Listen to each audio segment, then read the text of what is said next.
Colin, I'm Clifford.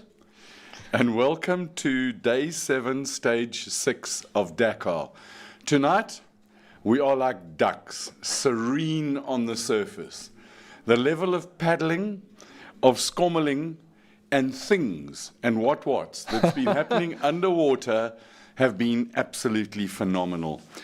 As per usual, I shall start with some apologies, and the biggest apology I have for you is that we promised you Glyn Hall, team principal of Gazoo Racing South Africa, Hall Speed SVR, who is the man, the brains, the magnificence behind the double world championship of Toyota Hiluxes in the World Rally Raid Championship.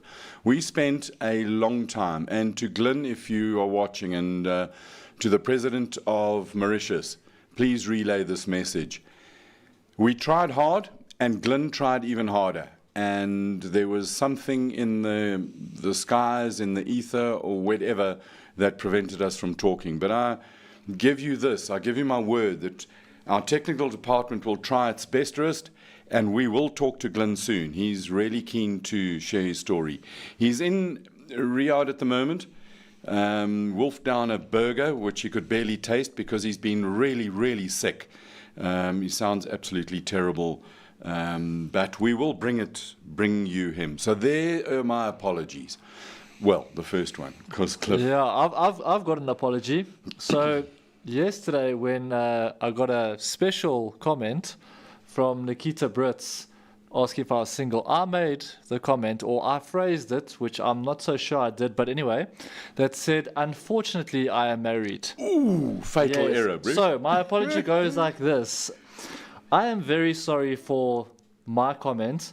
My wife is awesome, smart, funny, and the love. So, babe, I can't read your handwriting, so let's just leave it at that. But yeah, so I was in the dog box last night. So yeah, I need to watch my P's and Q's tonight. Clifford, your wife loves you dearly. You love her dearly. I'm surprised I didn't come here with a black eye tonight. So am I. Further apologies. And remember, the comments and line is open all the time. Send us anything that you want to. And Klankla, we're waiting for your comments because Klankla, you are absolutely awesome. We've got to get you in the studio sometime. Yeah. Again, he was with us when we did it with King Price 2 years ago. Okay. Guy's got knowledge and knows passion. his stuff, yeah, knows his stuff. And those are the people we need in motorsport, you know. Biggest thing is we want is people with passions. Yeah, absolutely. Furthermore, on the apologies, I said that NASA and Matthew Baumel would win it and would be absolutely awesome. Oh, my word, I wish I could take those words back. I was wrong. I'm sorry. But we do know that Audi went on maximum attack today. And so I was wrong there. Otherwise, I was never wrong. Yeah, maybe misinformed. I should have checked the sources of the information 15 times before opening my mouth. I should not have followed my passion, but I did, and I shall continue to do so. So the electric cars were absolutely on the attack today. Let's just recap on what we've got, and basically we've got an 800-kilometer loop around Shiobata, where you go along, and at 4 o'clock this afternoon, the time was to go to a bivouac. They are up to G. How many letters is that? E is 5, F, G, F, E, G, H. Well, anyway, there's a whole lot. There's at least 8 bivouacs, and at 4 o'clock, you then had to go to the next bivouac. And the idea was to hunt in packs. So you had a pack of Toyotas and trying to, because tonight they get to a bivouac and they then have to service the car under no external service conditions, no communications. They allowed some media work that gets flighted out, but that's done under the auspices of the ASO, the organizers. So there was a brilliant race in a lot of ways, and it's like a halfway. We don't know who's leading. Well, yeah, no overalls that I could see. Yeah, so we know who's fastest, but there's a difference between being fastest and leading. And then we have to wind back because there are 3 cars that made it to waypoint E, and that's Ekstrom, Alatia, and Shishirai. So you've got an Audi, a ProDrive, and a Toyota. So you've got the singletons out there. They haven't got mates to help them, and it's just 6 oaks in their little tents in the middle of nowhere. And then don't you just love computers when they decide to go to sleep? As you're about to read, and they go to sleep, and then they freeze, and oh my word. Then at waypoint D, you've got a whole bunch of cars. Saints, Loeb, Marias, Cantera, Procop, Demevius, De Villiers, Bottrell. Toyota have got 6 cars at the bivouac. And so they at least have got some friends. Cantera they've got a little X on the scoring. I was going to ask you, how was his pace? Did he go as predicted? Was he flat out? He's 7th. Okay. With a car that Glyn thinks is a top 5 translation. If Glyn says top 5, it's a top 3 car. Yeah. But he's there, and it's his first big day in the big dunes. Yeah. Okay. So it's massive, and at least you've got a bunch of guys Toyotas who can look after each other. You've got 2 Centuries, 1 ProDrive, 1 Redline. Alia Kolok, who is 20th at the moment, 19 years old, probably. In fact, I'm going to say it right now, my driverette of the day. Okay. Unbelievable that she's 20th. Now, remember, we're not at the end of the stage. There are cars still there's 1 car. I suppose the biggest news of the day is Yazid Al-Raji, who rolled the car and is out of this stage. So they'll tow the car back to the bivouac, get it into Riyadh, rebuild it. He'll have a whole lot of penalties, and that's the end of his challenge. Overall, he's now gone into Dakar experience. He's allowed to compete just for experience, as if he needs it, and to gain marketing points for the manufacturer, for Toyota. So that's the real biggie there. He hit a rock in the dunes. I didn't know there were rocks in dunes, but apparently there are. And it was very, very early on in the day, before waypoint 2. So they'll get him out. So at waypoint, or at Camp D, Bivouac D, that seems to be the festive one. You've got 2 Centuries. How cool is that? Baragwanath is actually quick. He was quicker than Seradori today by some margin. Kolok, Seradori, Baragwanath, Roma, Bottrell, De Villiers, Demevius, Procop, Cantera, Marias, Loeb, and Saints. A lone Audi. So we've got 1 Audi in the one camp, another Audi in another camp. You ask, where is Stefan Petter Hansel? Well, he lost just over 2 hours, and he is we're working off the computer today because, computer beats things. He's at Camp C. Going to be interesting for an Audi to service on their own. And the story of Peter Hansel, he lost hydraulic. They had a puncher. They tried to change it, and the cars have got these massive hydraulic jacks that come out and lift them up. Those are so cool, eh? It's magic to see them.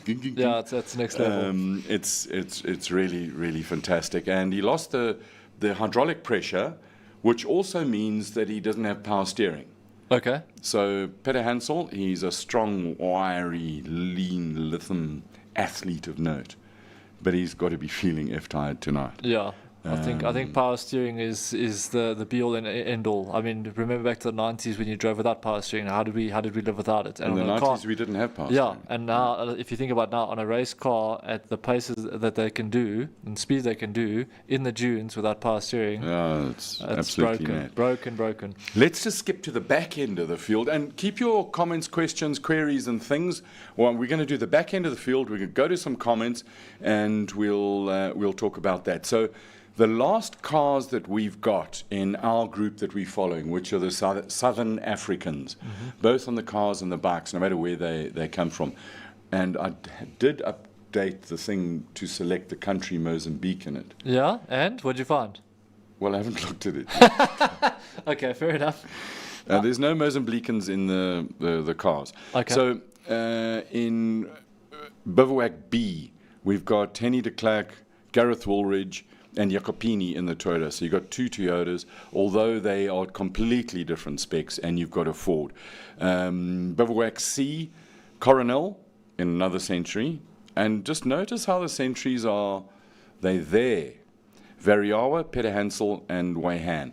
So they don't have a whole lot of friends in there, so it's a little bit lonely. And what's that song, Lonely? Yeah, Anyway, yeah. you go there. You've got some questions already. I do, yeah. I just a comment on Buvuak D. It's like a Toyota showroom, hey? And that was the plan. There Glenn was, said he yeah. wanted as many cars in the top 15 the day before. Yeah, They've got them there. yeah. They've got... And they look like the only ones that managed to do that because Yeah. everyone else is all staggered. So Guy Bottrell is one of the water carriers for Toyota, so he's carrying his car will be heavy with parts and spares and all the rest of it. And Glenn sent a message earlier. This was the stage that Audi had marked to have a massive attack. And if we go back, wind the thing back a little bit, first we see Carlos Sainz in first position, Matthias Ekstrom in second position, and at least we're talking like with like. Sebi Loeb in fourth, and Luca Moraes in the Toyota in fifth, Quintera next up in what's that, five, whatever the next position. okay, So- well, we do have some comments. Cass Kruger, evening all. Andrew Spark, hi, hello everyone. Yuri Jordan, good evening. That was he was Johan's fanboy from the Yeah. bike days, eh? And then Notlantla Ngube, hello all. A lot of interesting facts today. I'm excited. Yeah, come on, Klankla, give us Yeah. those. And then Johan the Krobler says, hi everyone, let's go Notlantla. So everyone's backing him, hey? He's got some He's people got a- rallying he's got behind a him. fan club. Yeah, absolutely. Peter Bell, good evening everyone. Thanks for a great show. Yuri Skolts, goeiemiddag oom Colin, Engelse petrolkop, which means English petrol head, in case you... Ja, maar dit klink beter in Afrikaans, dankie. Dankie. Andrew Spark, that car is very broken. I'm sure he's referring to Al Raji's... Yes and no. A lot of it is bodywork. So there are two things that depend on him continuing. A, getting the car back to Reardon and servicing it properly. And from what I understand, it's well on the way there, and they'll have enough time to work on it. The most critical part of the whole operation is if the roll cage has got a kink or a bend in it, FIA will can it immediately. So if the main roll cage structure, not including all the bits that go out from basically the bottom of the windscreen forward and the rear hoop behind the fuel tank back, those bits you can fix.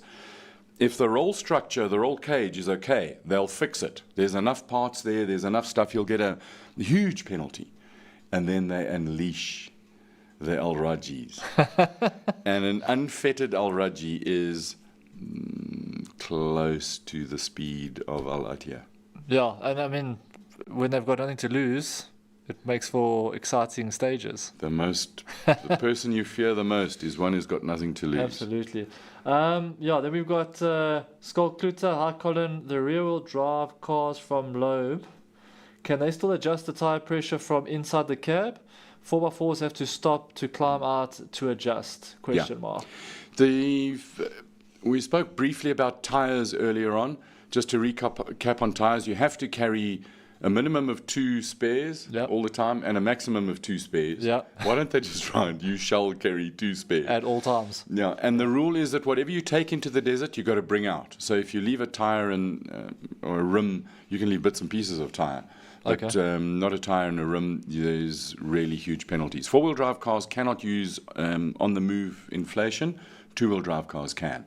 Okay. So what the 4-wheel drive cars have is they've got a pipe on either side that goes from the compressed air tank, and each of them can get out, and if they need to, you get to the soft sand, stop, push, count for a certain amount, and you know roughly what tire pressure you've got. Okay. And you have a go, and then if you need to inflate again, you use the onboard inflation thing. But you still got to stop, get in the car, get seated in properly, belts on, and then go. So you're probably losing 40 to 50 odd seconds. Yeah. Change a wheel, 2 minutes. So quick, for the pros, yeah. Yeah, that's so quick. Awesome stuff. Dion Fenter, and I said yesterday, give Janelle a chance. Today he made up 5 places in overall standings. From here, his experience is going to show. I'm pretty sure you will agree with that comment. Absolutely. Too many people write Janelle off too soon. Do not, you write him off at your peril. Yeah. I think obviously everyone wants to see results, and like after the first few stages, you think, it's done. But like you said, motorsport is cruel. Anything can happen. The leader, up until now, the quickest of the Toyotas, he's not having a lucky night tonight. Yeah. And it's amazing how it can change, Yeah. one day to the next. Johan Krobler, Audi split 3 ways in the bivouac. So yeah, like we said there, they've got a lonely night ahead of them. So Yeah, effectively Audi are down to 2 cars. Peter Hansel's role will change now from being a contender to, I mean, he's 2 hours off at the moment. So he'll change from a contender to a support person. Or he'll be put out front to have a full-on go. okay. I don't know. I was wrong once. Sort of like ride shotgun type of thing. Well, I'm going to cover both bets.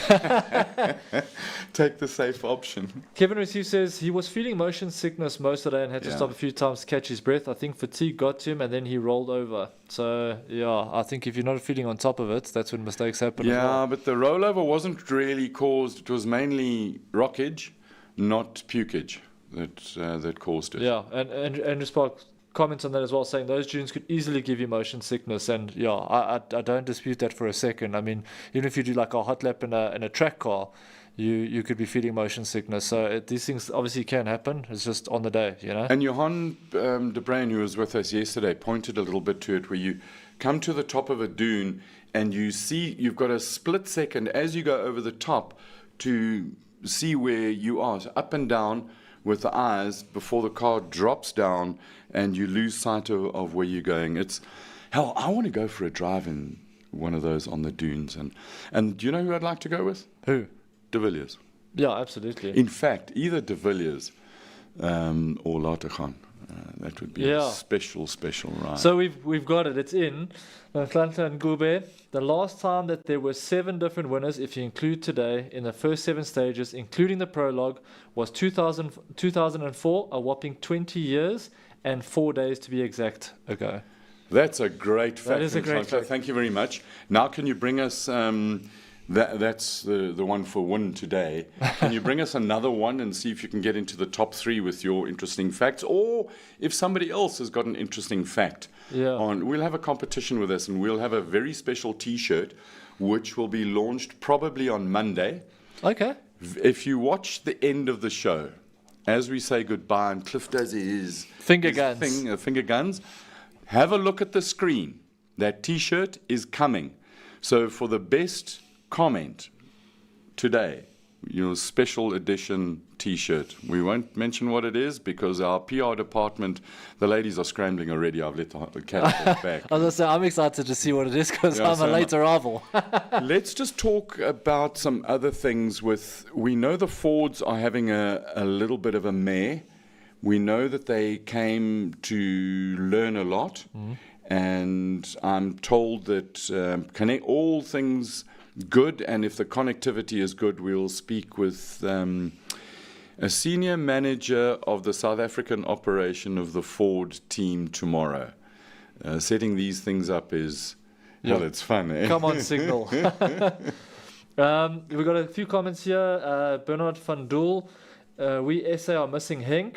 And then Jonathan Sims, come Guy Bottrell, still a week to go. I want to just touch on Guy Bottrell. And there's a few people there, just also Louis English, Guy Bottrell, give it horns, lad. Nicholas DeForce, what communication do these cars have, if any, between each other, between the service trucks and the people back at base? Absolutely not. You're not allowed... while the cars are moving, there shall be no communication either way, in or out of the car. If the car is stopped and then you get out of the car, you can open your cell phone, which is in a box, and you can talk. And they also have sat phones, so there is some level of communication. In the bivouac tonight, there's no cell phone connectivity. There is limited sat phone connectivity, but there's no two-way communication. So the idea is that they wanted the crews to be in the bivouac tonight, not knowing where they were, and so that we can have a proper good race.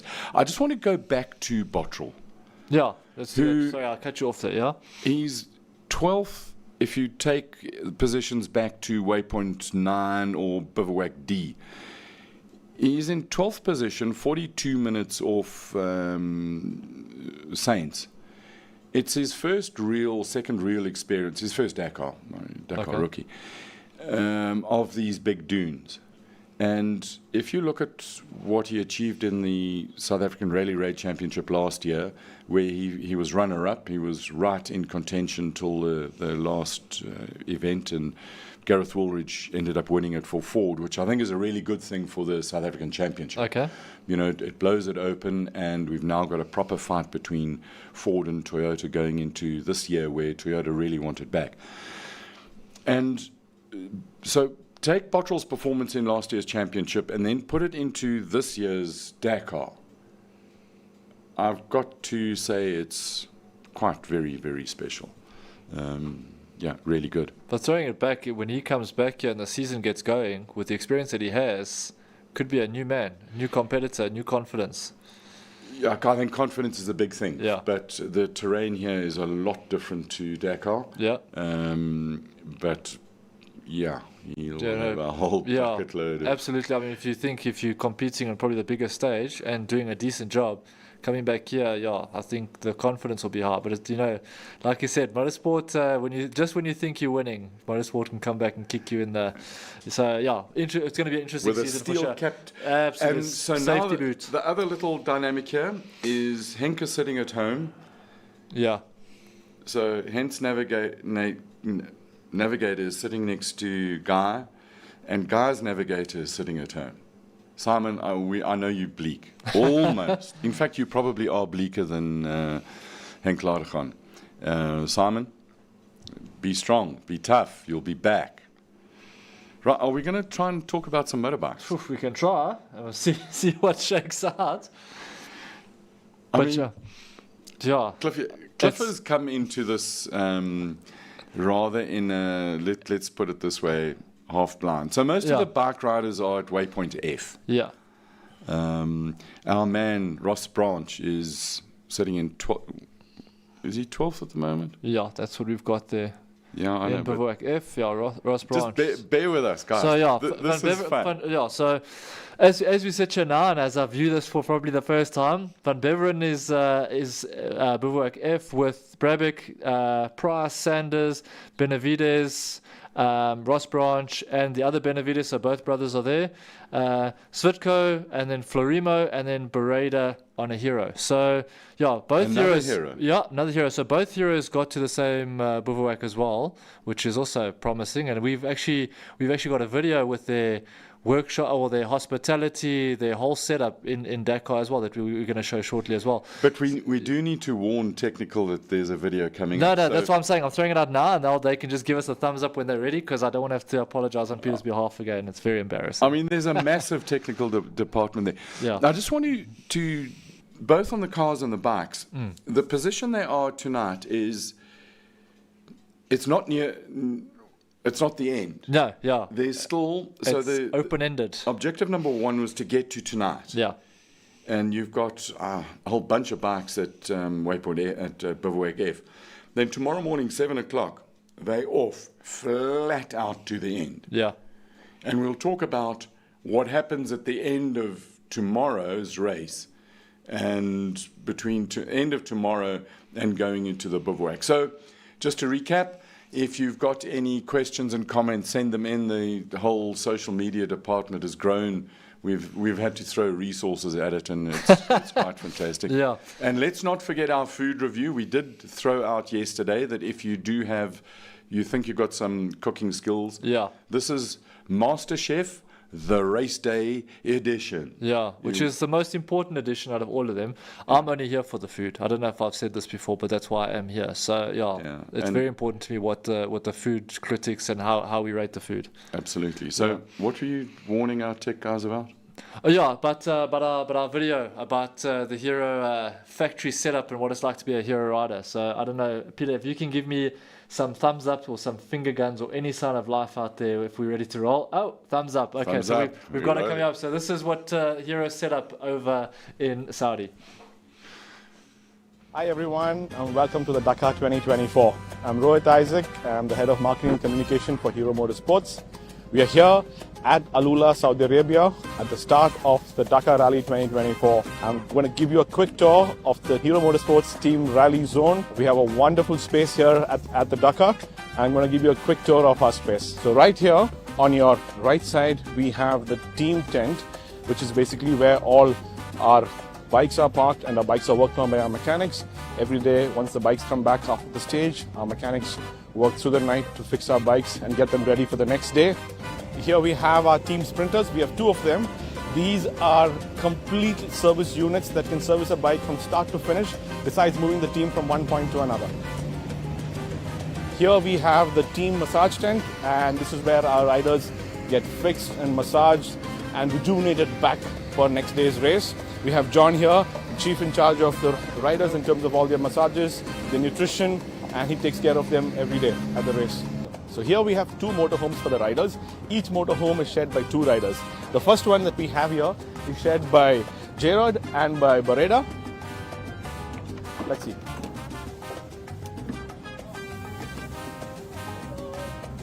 While the other one is shared by Rossi and Basti. Let's quickly go say hello to them.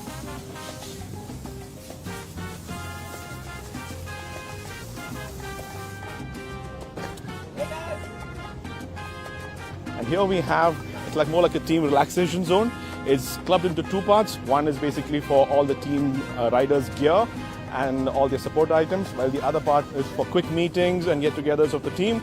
But that summarizes the entire zone that we have here. We have the team's big truck, the 6x4, where we have all our parts, spares, accessories, everything that we need to run a successful Dakar from start to finish for all 14 days.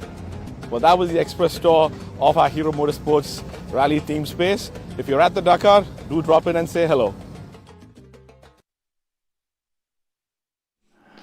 Yeah, so I mean, I mean, that's obviously a proper setup. That's like MotoGP level Hero, hospitality, masseuses, nutrition. These guys take it seriously, eh? These guys didn't come to just place; they came to win, which is exciting, you know. I think what we should do tomorrow is try and get. We'll have like a shoot off. So you've got the Hero stuff there, and then we'll bring Yazid's. It's not really a caravan, it's a massive Pantechnic and NASA's as well. I mean, they have a competition to see whose lounge office is better than the other one. It's magnificent to see. It's always cool to see that stuff, and then you've got to think about the guys that are on the other end of the spectrum and how they're like roughing it out. Guys like Stuart Gregory and Stuart his tent. yeah, and that's the thing. Like the guys are out in their tents, and they have longer hours on the bike, so it's harder on the body, and then just in a sleeping bag where some of the guys are living the good life. I mean, they probably have better facilities than most people do in everyday life out in the desert. So pretty cool. But just to touch as well. So we've got some of the splits on the bivouacs as well. Bradley Cox and Mason Klein on your favorite motorcycle manufacturer, the Cove, or Cove, as I've heard. They sort of Lone Rangers tonight in E. And then in D, we've got Moore and Thrigston together, which is pretty cool. So there's a bit of a Southern African presence there with an American Argybright. And then, Stuart Gregory and Ronald Fent also just sort of split between C and B. So, it's a bit tough. It would have been cool if the South Africans were all there together. There would have been a braai happening in the desert for sure. But tough. And if you look at the contingents, it's completely different to the cars. There's obviously the main one with most of the GP guys, and then a lot of the guys sort of split on their own in twos and threes and stuff like that, which is I think it must be quite airy in the desert all by yourself with no communication. I think the other thing is that it's a completely different, so nobody's got any experience about it first time out. The organisers as well don't have any experience for it, so they've been given rations, 6 litres of water, and a basic tent, and it's not, sort of luxury camping, that sort of thing. This is true, almost trying to hark back to the old way of doing Dakar. And we'd love to change the background picture there, guys, but we thought that a picture with cars and sand is better than where they are today, which would just be sand. Yeah, So fair enough. cars and sand is better than sand. I mean, if you just want sand, go to the beach and have a look, and it'll be there. More comments, More queries. comments. So Notlanta is back. Up to now, Audi have won 2 stages, Toyota 2 stages, and Pro Drive 2 stages. Tomorrow could be a deal breaker. So yeah, who takes the advantage?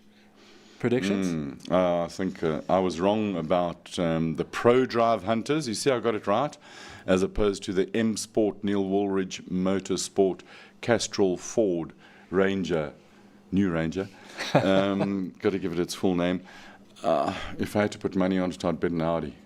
You reckon, Now, yeah. So, so Cass Kruger says at some stage there was daylight between the Audis and the rest. So, do you think that sort of adds on your point there?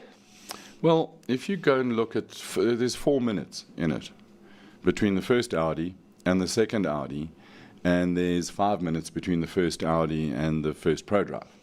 So there's 4 minutes in this sort of thing it's not that big. But tomorrow, it's 7 o'clock when they leave this thing. It's a short sprint back home to Shabatia. So Johan Krobler here with the interesting fact as well. The 37-inch tires cover 2.943 meters in one rotation. How many rotations per kilometer? I mean, I can get out my calculator and try. I'm sure our technical department will do that. What have we got here? Jenny Habig with Guy Bottrell and Brett Cummings doing pretty well. Maybe he shouldn't be the water boy and have an opportunity to race. But as a rookie, oh, but Jeannie's got a vested interest there. Doing an amazing job. Yeah, I think, Jeannie, I fully agree with you.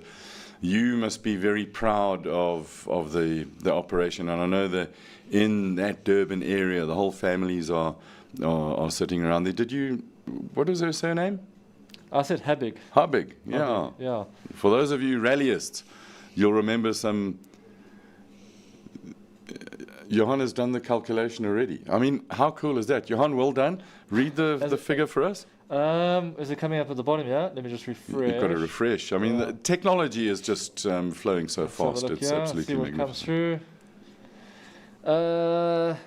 About the final drive ratio. If I got the calculator out, if RPMs is 6250 and top gear ratio is 1:1, a final drive ratio of 6.51 will give you a top speed of 169.78 kilometers per hour. Well, there you go. That's and they're limited to 170. Yeah. But all I heard was numbers, what, flat out. Life is cool. But I mean, no, but thank you for doing the calculation. So far on a technical question, that's the winner. I want to go back to Bottrell, just because the whole of Durban and the Habig family is involved there, and I think that it's going to be great to see. He's got a head on him that's pretty strong. And the more the pressure gets on, interesting how personalities change under pressure. Yeah. And in my psychological estimation, he just focuses in and gets more determined, more hard ass to deliver what is required. And I think that's what the kind of focus that you need to survive this race successfully in 2 weeks. So we've got Detoy Opperman here. Thank you for the show, gents. Welcome to the empty quarter. Super sad for Yazid. Yeah. So, I mean, that is. But they'll fix it. Yeah. And then Toyota have got 2 cars. They've got Cantero. And remember that car, the chassis was moved out 15 millimeters. They got it back together. When they get back to Riyadh on the service day, they'll strip the whole thing and have all the right kind of equipment to bend it straight and make it proper, and then unleash the 2 of them to go for stage victories. Because this is the biggest marketing platform in the world for rugged, tough, reliable brands. Yeah. And Toyota, particularly with the Hilux. You've got Hilux playing against Audi with the e-tronic side of it. I think marketing here is definitely putting their finger on the pulse to make sure that they get all their cars out, because like you said, it's a massive event. They'd be silly not to push it out. Even if they pushed it out with 2 body panels and half a wheel, they'd make sure to get out just to give it some coverage. Because they're all authentic versions of the production car. Just talking about Raceday, which is Saturday. We've got some exciting news of people who've already agreed to talk to us. One of them is, if not the top of the pile, my hero bike rider.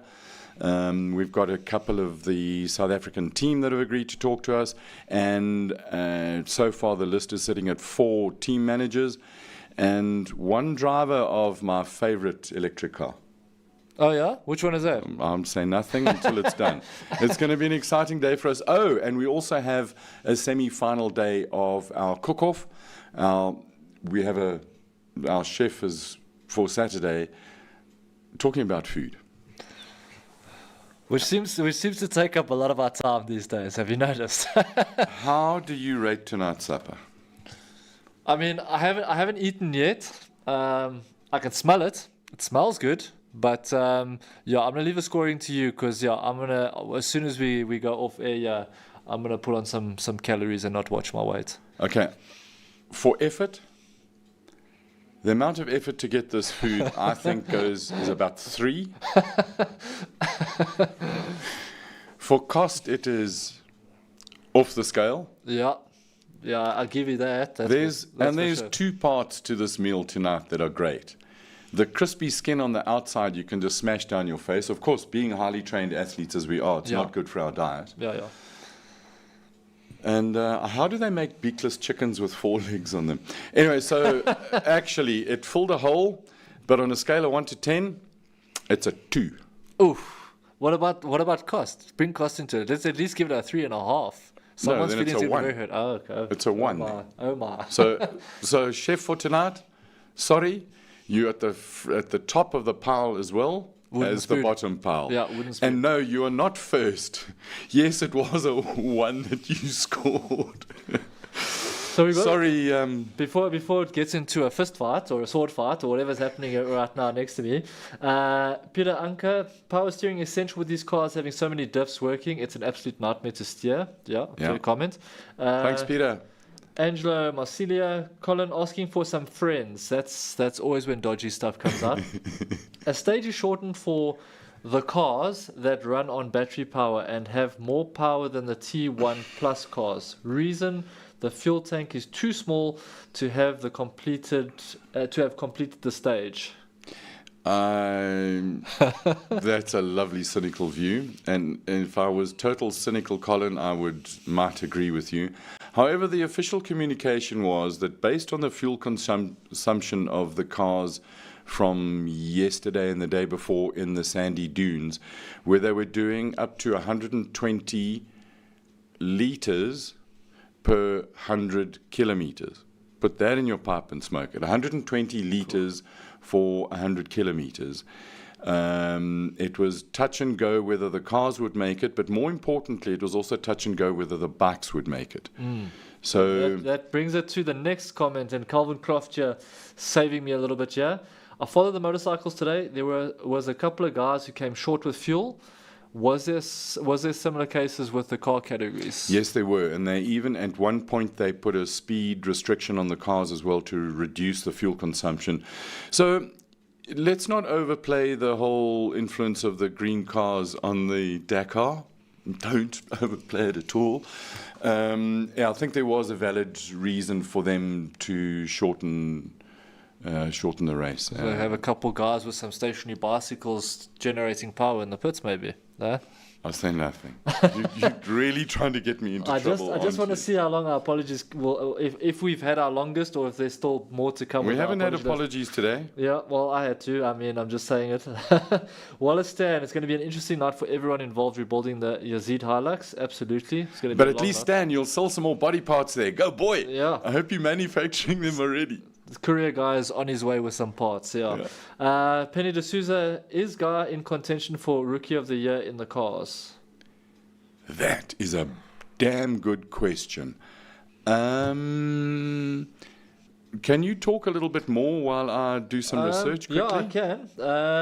Dion Fenter, talking about SA cars, hoping to see Century back in the championship. So, yeah, that's obviously... I think they will be. Yeah, that's obviously, we all hope the more entries, the better. I mean, motorsport in SA has taken a bit of a dive post-COVID. So, yeah, I think off-road is probably better than track these days. But, yeah, the more the merrier. So we hope for the best. More cars equals more seats. And your finger is up and go.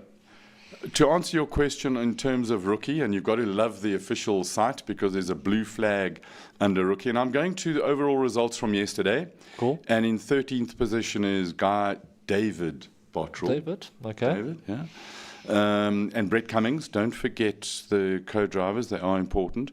And in 26th position, 19 hours of racing, is Saud Variawa and Francois Cassalet. So that's 1949. Yeah, there's an hour and 10. Let's go and look for the next rookie, who's Ping Sun and Ming Liao in a T1 Plus team car, 20 hours.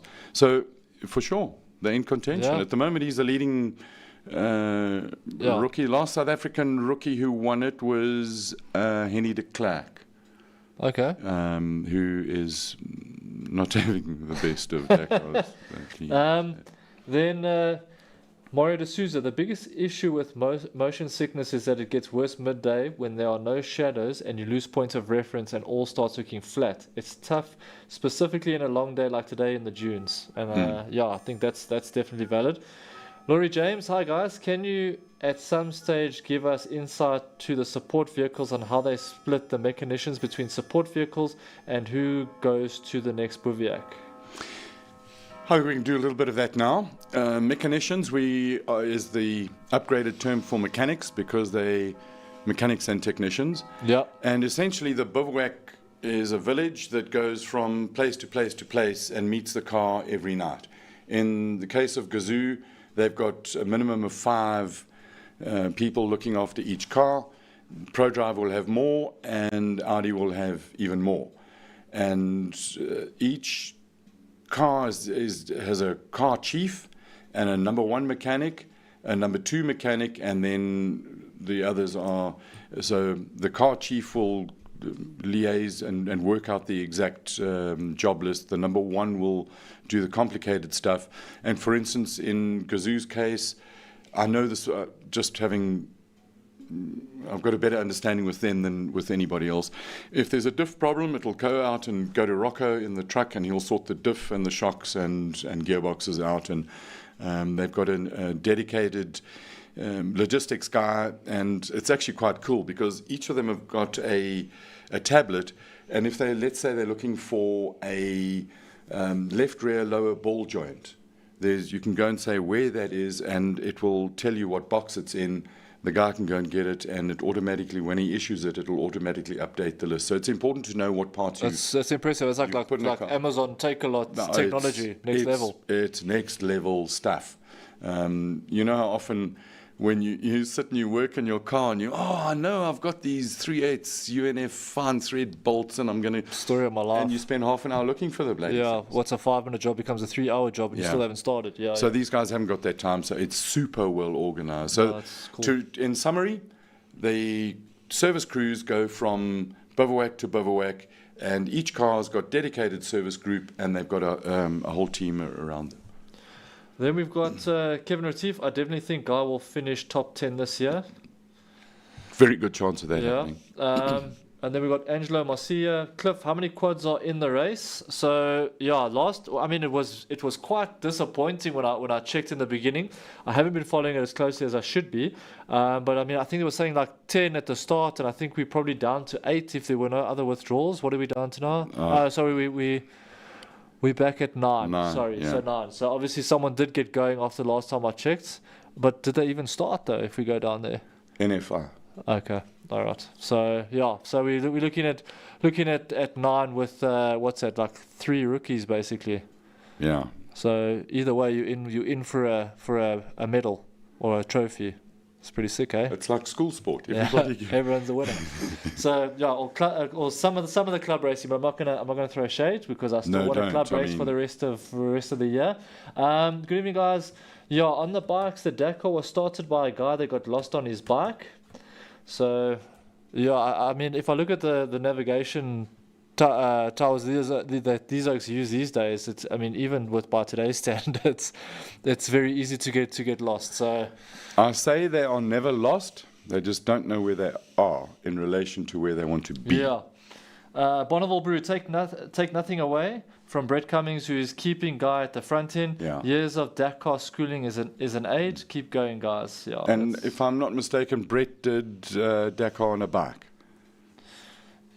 Yeah, possibly. I can't comment for sure there. Well, because I'm being schooled as we go. Yeah, you know. me too. So Look, we're just two guys who are having a whole lot of fun, enjoying the banter and the comments. So keep them coming. I think there's so many people that have taught me so much as we go. Yeah, because as much as I learn, I'm learning more. But it's cool that we're having these conversations. Then we've got Mantla Madakane. Let's go team TGRSA. Let's go Guy. Now hold on, I've got to tell you about Mandla. Lot of support here for Guy, which is cool. Hey, it's coming through tonight. So Mandla in a GDC car is super quick, and last year was his first year into rallying with the Starlet, run by Guy Bottrell, and he had probably the hardest introduction into rallying of any human being in the entire history of rallying, where it was disaster after disaster, and when the car worked, he was super quick, and the car was quick. And then they had a 1-2 in one of the races, and so Mandla's gone through a tough year. Yeah. So Mandla, I hope it gets better this year, and we can see that smile a whole lot more, because he's got a huge smile. Yeah, it can only get better, because I mean, when you have years like that, it can only swing around. But you know what's interesting for me, like if we talk about riding on asphalt, or like GDC cars and that, then going rallying and that, bikes tend to progress the other way. Guys tend to start motocrossing and doing the dirt stuff first from a young age, and then move to track. But I mean, we had Johanna yesterday, track guy going dirt, and now you're talking again another fast driver, GTC driver going rallying. What do you think that is? I think that well, you go where the opportunity for sure shows you. But I mean, if Hero turned around to me now and said, "Good, here's a Hero, go do Dakar," I think I'll tap out, because it's just not my skill set. You know what I mean? Like, it's as a track guy, where I know track is consistent, I know where the corners are, I'm happy to stay in my lane. But these oaks that pioneer through the dunes, and for me, it's mind-boggling. It's mind-boggling. I'd rather take a chance Isle of Man than to take on Dakar. You know what I mean? Like, I'll throw that out there. Moving on. Johan Wild, this is a bit of a heartbreaker. Now, you've got to go right to the end of the document to refresh, because technical has just said that there's a message of Brett was on a... I'm just trying to follow the order, because I don't want to get lost, because I can't follow Research department is phenomenal. Yeah. But yeah, let's still same order, but I just want to throw this out there, because this is a bit of a heartbreaker. Johan Wild, today was a massacre for the trucks. Peter Blah, P4, and Jay Volta are still stuck in a hole before waypoint 1, 49 kilometers. They were P4 and P6 at the start of the day. That's got to be hard. That's heartbreaking, eh? That's heartbreaking. But I suppose, that's part of racing. And then we've got Ms. Habik. Brett did 2 on a bike and 1 melee moto. So yeah, that clears it up there for sure. You know? Was that Jeannie Hubbick? Jeannie Hubbick, yeah. It's nice to see Durban in the house there, Jeannie. Thank you for watching. But Durban bike riders are serious, eh? I mean, we've got so many good riders coming from KZN. It's frightening. Like, most of the fastest guys in Moto America, just to bring track back into it, because that's where I'm comfortable. Yeah. But like, you look at like guys like Matthew Skoltz and those oaks that are quick, that have raced World Superbike level and now in Moto America, all Durban boys. What's his name? Blaze Baker, also Durban boy, very, very quick. So yeah, the Durban boys, whatever they're smoking out there, it obviously makes them really fast. Then Yazid has a 6-star hotel suite, going back to hospitality. That's not 6, it's 19 stars. It's unbelievable. We'll get permission. We thought of running it, but we need permission first. And then Calvin Croft, the Hero 450 rally bike has been proven 2 years ago that it's a great contender in the Rally A Championship. Do you know if the bike is available for retail market? Yeah, so let me throw this out at you. So we do have the Hero X Pulse 200, which last year we brought out a Ross Branch rally special. There are ones on the water as we speak coming out, but those will still be 200cc, but there is a 450 on its way, and we are very excited about it, but no confirmation yet on timeline when it will be arriving, but it will be hopefully in the first quarter this year. So that will be a game changer. Is the easiest way to make sure that the model you want arrives in the country to go to your dealer and say, I want this thing, if you bring it, I'll buy it? So yeah, I mean, there's a lot of things that come to the forum. There's obviously if you've got, I mean, Hero's got so many models that are available in India, from electric to all sorts. But it comes down to what's suited for our market and what works, and then also homologation and those sort of things take place as well. So we've got to do all the testing and the marketing and sort of find out what the demand is, look at what the sales are like globally and what works in our market, and then we can sort of make the decision. But we've been asking for 450 rally. I've seen the emails in the past, and we've been asking for it for a long time, but it looks like they've listened to us, and we're quite excited about that. But that hopefully the first quarter of the year we'll have pictures, we'll have specs, we'll have the whole lot coming through. But they finally listened to us, which is exciting. And then let's move on here. How did shots fired by Canon today work? Well, it's not really shots fired by Canon. It's just when the clock goes tick at 4 o'clock, then that's what. But I mean, if someone's sort of running ahead to their bivouac and they're like 5 minutes ahead, do they have to stay and wait? Is it like the closest one at the time? So no, it's are there cut-offs? You go to the next bivouac. So if you've just gone past it, the one bivouac, and the clock hits 4, you then go to the next one. Okay, so there might have been guys like scrambling just to try and get out of there just before to make it to the next one. Yeah. Okay, pretty cool. We haven't, before you go back there, just on those people who are looking for the classic cars and the classic vehicles, we haven't forgotten about them. There wasn't a stage today. Okay. But we do know that 742, the Lovemores, are in 42nd position. Botmers are in 51st. And the Clarsons are in 15, car 708. The Porker, the Martini Porker, is a beautiful car, are in 52nd position. So we haven't forgotten about them. Okay. We'll get in the Clarsons actually own a wine farm down in the Cape, and that's Sebastian and Puck. Puck, his daughter, is driving the car. Great experience, lovely Martini. Have a look at that. Beautiful people, enjoying life in the Cape and racing a Martini Porsche. In the desert. As one does, for fun. Nothing wrong with that. Kita Toy, also running the figures. They'll have to relook at the battery cars versus petrol cars. Don't think it adds up. Don't get Colin started. Angela Marcia, numbers are dwindling for quads, sadly, and it doesn't seem like it's such a thing anymore. I mean, quads used to be massive. The thing is, the difference in cost between a quad and a side-by-side is not that much. Okay. And at least with a side-by-side, you've got a friend. Yeah. And you've got some level of protection, and it's not as hard on the body. The biggest thing with a quad is the track distance, the distance of the wheels apart from each other. You're always sort of a little bit lopsided, especially now with the T1 Plus cars that are so wide. It's very, very difficult to have a reasonable ride. So they are super hard, and side-by-side is the way of the future, I believe. All right, so just moving on here. How far apart are the bivouacs? Must be miles apart from one stage to the other. Do you have an idea of what the gaps are between the bivouacs? I'm understanding that they're somewhere between 25 and 30 kilometers apart, more so on time. Okay. Any update on Stefan and Eduardo of the Audi? Stefan, of the, which Audi? Just says of Audi. Any update of Stefano and Eduardo of Audi? No, sorry. Can you rephrase that with a little bit more detail in it, and we'll try and answer. I'm a little bit lost. Okay, Cass Kruger, the fuel stop was reduced due to the sand being softer this year than previous years on which they did their estimates.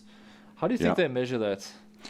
They go back in history, and they know they've got enough data that's logged in all the cars. Okay. So they'll be able to say, right, well, this car, on average, these cars went through this type of terrain. This is the type of fuel consumption they've got. But that point about the soft sand is very, very valid. And the further back you down the field, the softer and more plowed up the sand is, fuel consumption goes through the roof. Yeah, and Cass, to add to my previous point, the softer sand causes higher fuel consumption. Mike Nathan, hi guys, how difficult must it be for Audi drivers with coordination, with continuous whine of the FSI engine at 5,000 RPM and the driving on the noise from the diff as an indicator? This cannot be easy to adapt to this. I don't think so. There's a background. One would imagine that the drone of the generator disappears, becomes white noise, and there's a lot more.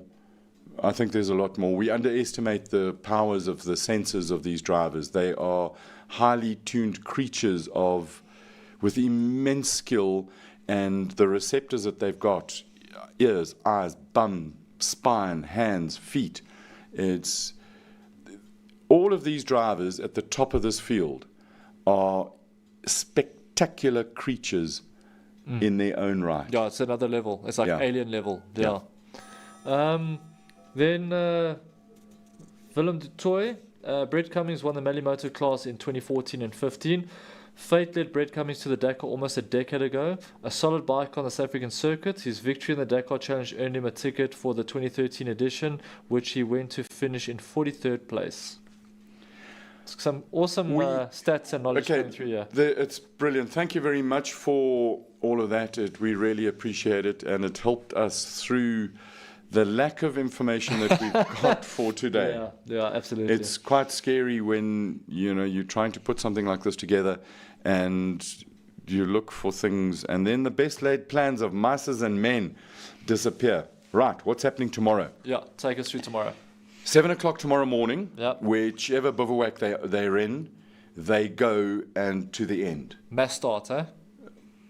Essentially, Yeah. what I understand. 7 Okay. o'clock they start going. Then when they get to the end, there's 800 kilometers from Siabata to Riyadh. Riyadh is the race day on Saturday, Yeah. and there's aircraft, the organizers have laid on aircraft every half an hour that are going to go from Siabata to Riyadh. Okay. And that only takes a driver and the co-driver. Poor crews, sorry for you, you have to drive the cars back. So some of the team managers have gone back to Riyadh already, and some are on their way, and others will only leave along with the crews tomorrow. There's a convoy of rollbacks that have gone to pick the cars up to try and take them back. Some will be driven depending on the resources. Then they will get to Riyadh on Friday evening sometime, generally before midnight, and then they can start working on the cars until they leave on Sunday morning. The drivers and crews the driver and co-driver will end up doing mostly media duty and PR stuff and talking to Raceday, the real good ones, Yeah. and the kind ones who give us their time, and then they'll go and rest and go and sleep. The biggest danger of rest day is that the bodies have been accustomed to this hard life, and then they've toughened up. The whole systems and the brain and the body has toughened up, and then you put it have it in a nice hot shower in a soft bed, And it unfolds. and the body thinks, and then it's got to start again on Sunday. Also, on a car, you disturb some of the things that have settled in, and we've seen that on Sundays, it's the day after rest day, it gets into a bit of there might be an issue or two. Which is exciting and lots to look forward to. Absolutely. There's massive stuff, and thank you very much for all the questions and queries and comments and interesting facts, and keep them coming, because it certainly makes our life a lot more interesting, and we learn stuff every day. And let's share the knowledge, the love, the passion that we have for this sport that is made up principally of sucking, squeezing, banging and blowing, the 4 cycles of the infernal combustion engine. To our technical department, Awesome work today to our catering department. You sucked today. You can redeem yourself tomorrow. Lots more effort. Like typical end of school thing. Needs improvement. Johnny needs to try harder next time. To you who've been watching, thank you so much. We really do appreciate it. And we'll be back tomorrow at 7:24 in the evening. Thank you very much for watching. Remember, be nice, be kind, be lekker. Cheers.